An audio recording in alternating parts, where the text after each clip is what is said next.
Lord, listen to your children praying. Lord, send your Spirit in this place. Lord, listen to your children praying.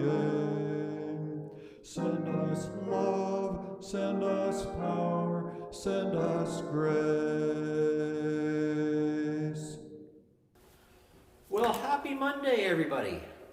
Here we are, day 21. We're just over halfway of our Lenten journey. March 12th. It's coming along quite nicely. Before we start, let's light our Christ candle, just to remind us that we are not alone on this journey.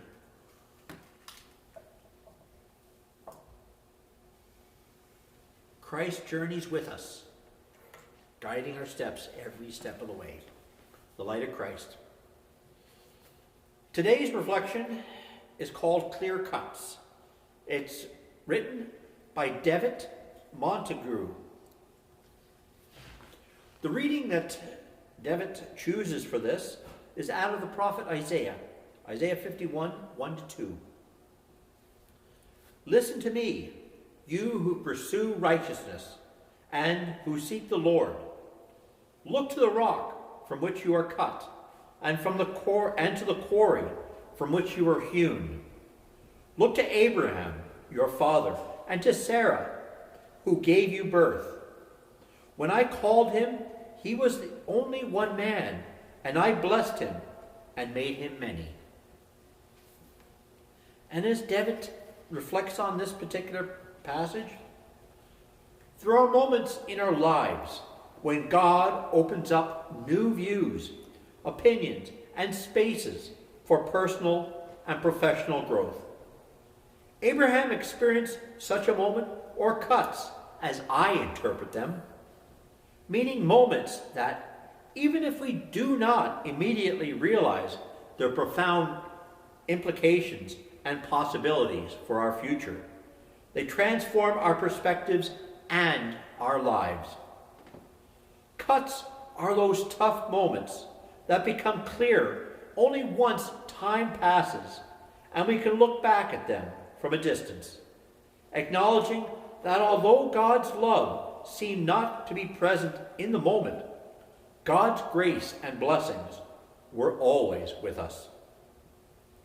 Like Abraham, I am part of a cut generation because of the Colombian violence. I remember when my family and I had to leave our hometown to survive the persecution of the Revolutionary Armed Forces of Colombia, a guerrilla movement that used military tactics. Today, I see this was a time I was cut from my land, a time of pain and fear, but also of new beginnings of spiritual growth.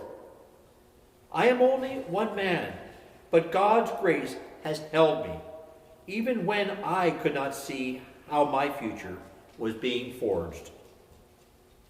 Every year, generations are cut by an uncertainty of fear, war, and selfishness.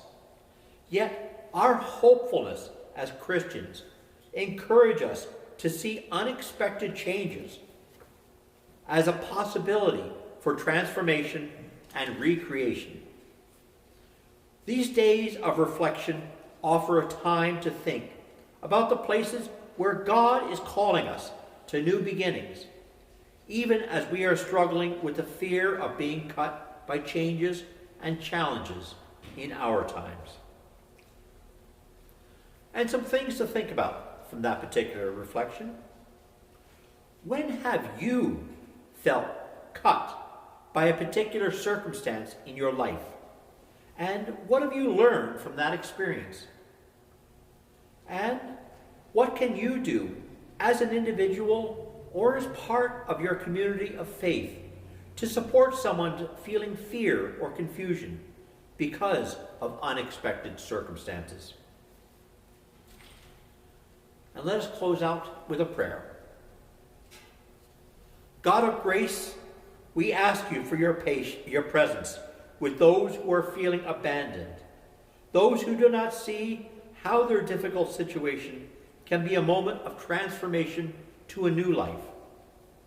Almighty One, as your church, open our hearts to supporting those in need and showing them the way of love and light, even as shadow overtakes us. Amen. Well, join us tomorrow there as we take another step on our Lenten journey. Stay safe and God bless.